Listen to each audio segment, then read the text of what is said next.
Ciao Matteo e buongiorno a tutti. Buongiorno Melanie. Allora, intanto ti chiedo che ore sono lì, come va la No, ma mattinata?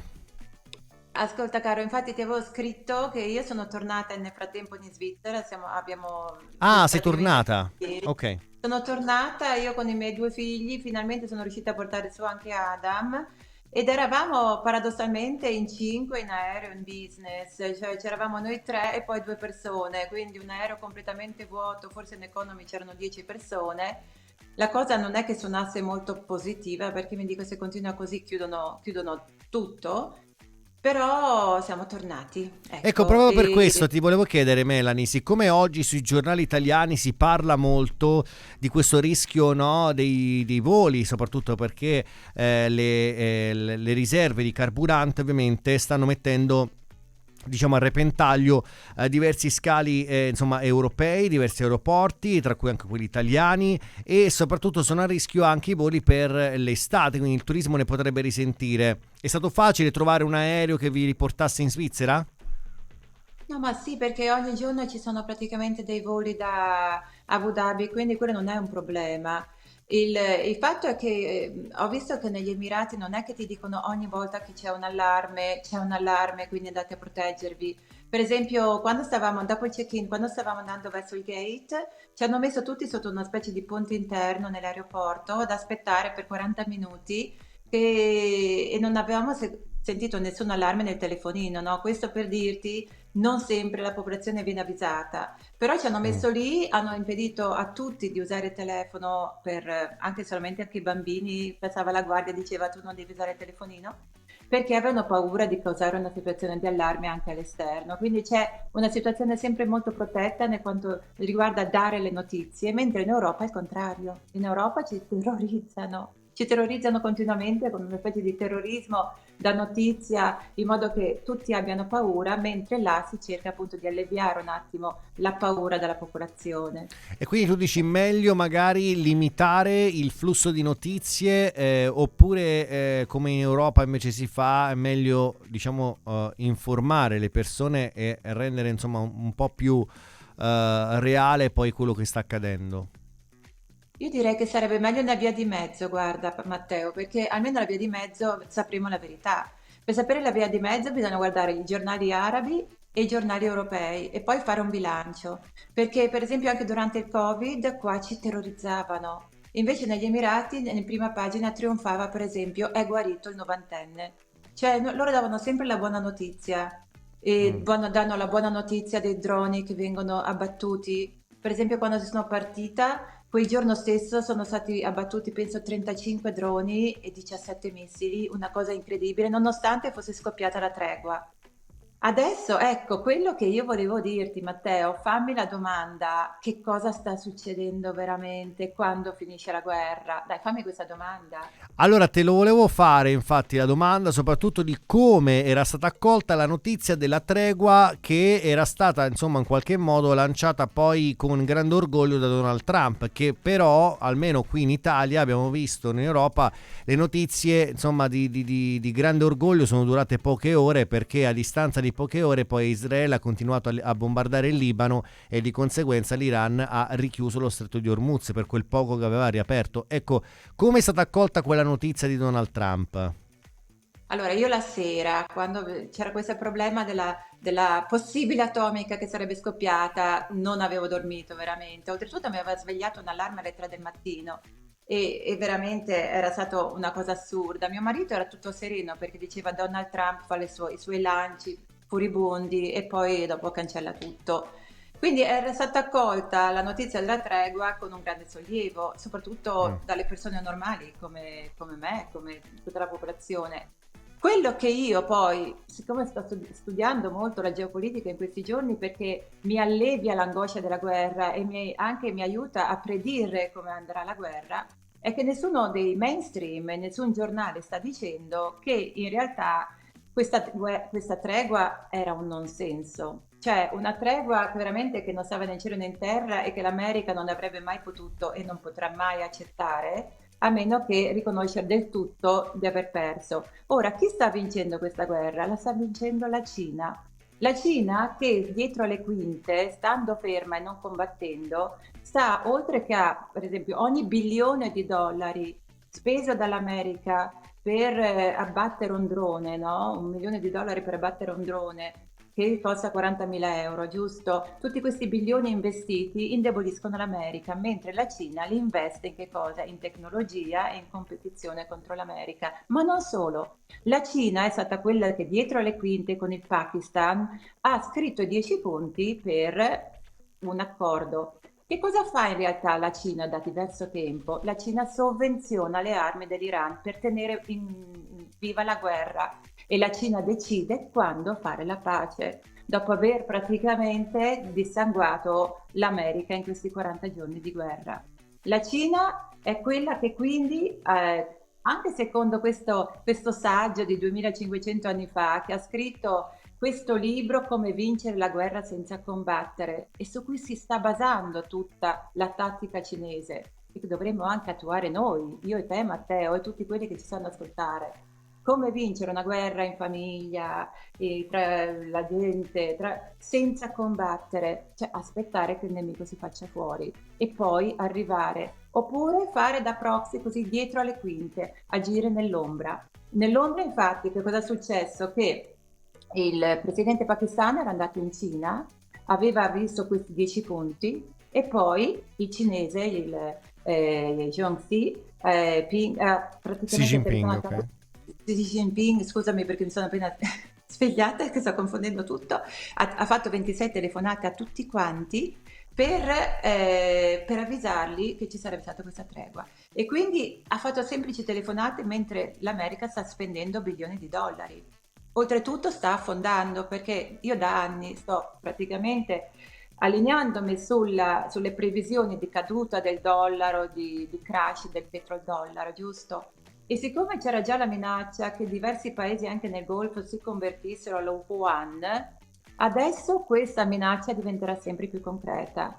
E dopo questa tregua istigata dalla Cina, ci sarà magari l'Arabia Saudita che dirà l'America non è più un alleato, l'America non è più così sicura, l'America per questo trattato che abbiamo fatto molti anni fa per essere protetti dall'America in cambio del petrodollaro, cioè l'obbligo a pagare sempre il petrolio in dollari, cioè a farci pagare il petrolio in dollari, non ci sta proteggendo. Allora che cosa ce la fa fare? Convertiamoci alla Cina e così faranno altri paesi. Cioè Donald Trump sta uscendo spennato del tutto da questa guerra.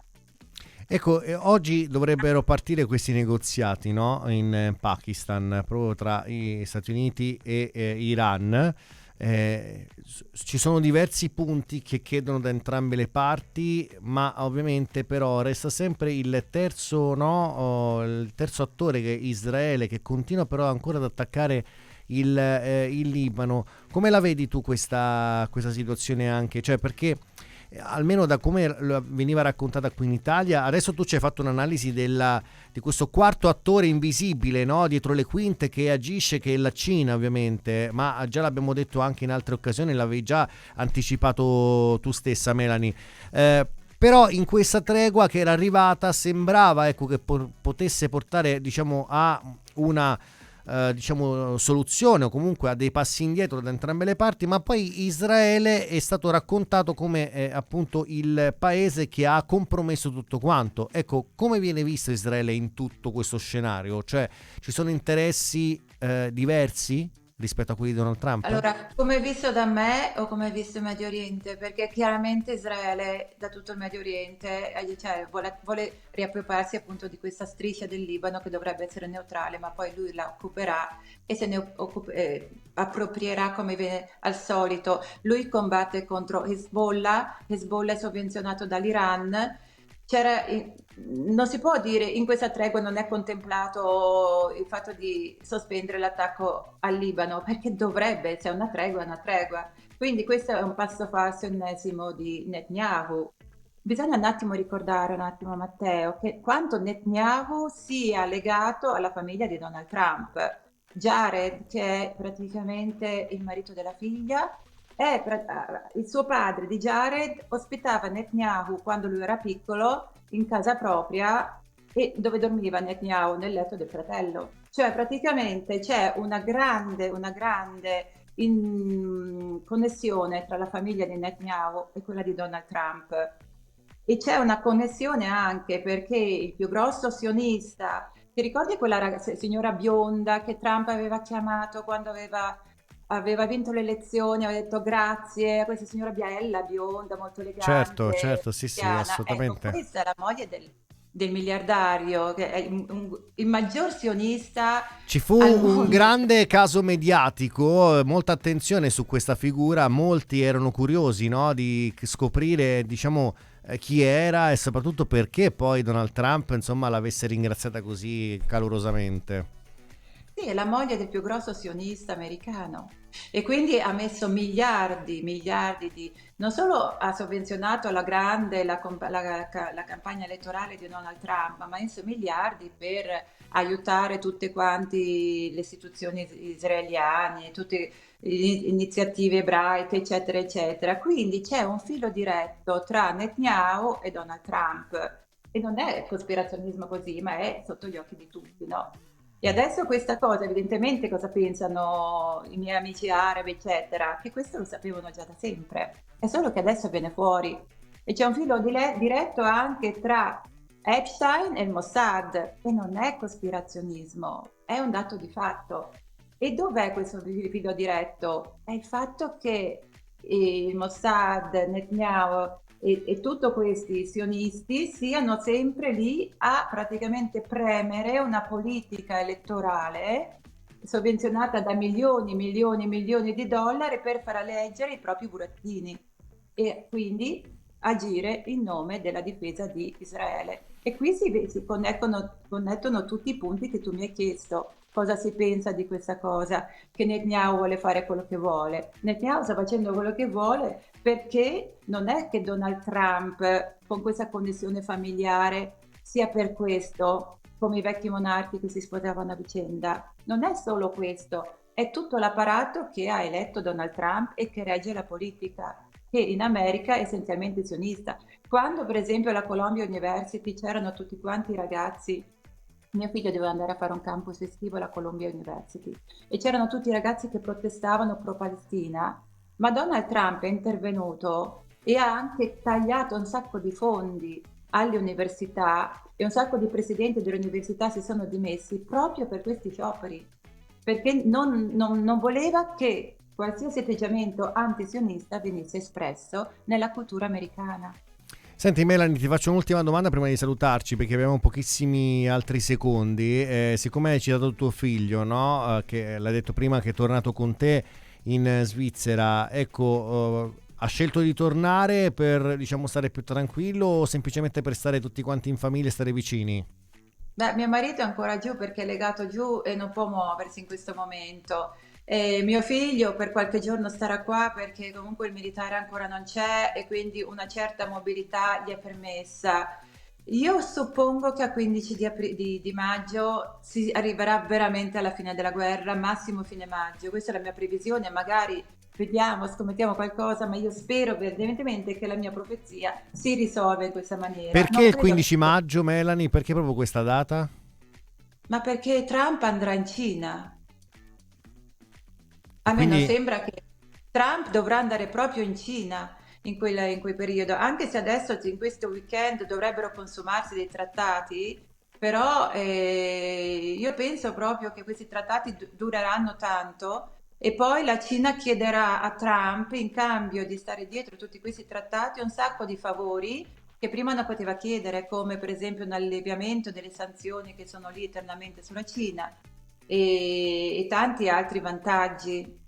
Quindi praticamente questa guerra si sta rivelando un macello per l'America, faceva il favore di Israele perché Israele ha avuto tutto l'interesse a fare questa guerra, a meno che non ci sia la manovra scura di gettare tutto il Medio Oriente in un inferno, ma non credo più questa cosa, o almeno non la spero, più insomma. che altro perché potrebbe essere controproducente poi a tanti altri paesi, anche come ad esempio l'Italia, con lo Stretto di Hormuz che è diventato ormai il centro cardine insomma di tutta questa questione per tutte le ripercussioni che si stanno riversando su di noi a livello economico su carburanti e energia. Melanie, abbiamo finito, purtroppo io ti saluto, ti ringrazio per essere stata con noi, come sempre preziosissimo il tuo intervento. Ti leggo soltanto il messaggio di un ascoltatore che è d'accordo con la tua visione, insomma, del racconto del terrore, no, che si fa nei nostri paesi, insomma, rispetto magari agli Emirati. Dice: perfetta analisi, in Europa si governa con l'emergenza e la paura, il grimaldello psicologico per manipolare e sedare i popoli. Quindi è pienamente d'accordo con quello che hai detto. Grazie a Melanie Francesca. Grazie a te Matteo, ciao e ciao a tutti. Alla prossima, breve pausa, adesso noi torniamo tra pochissimo. Radio Cusano, Sport. Dai forma al tuo futuro con l'Università Niccolò Cusano. Oltre 40 corsi di laurea online e in presenza. Studia.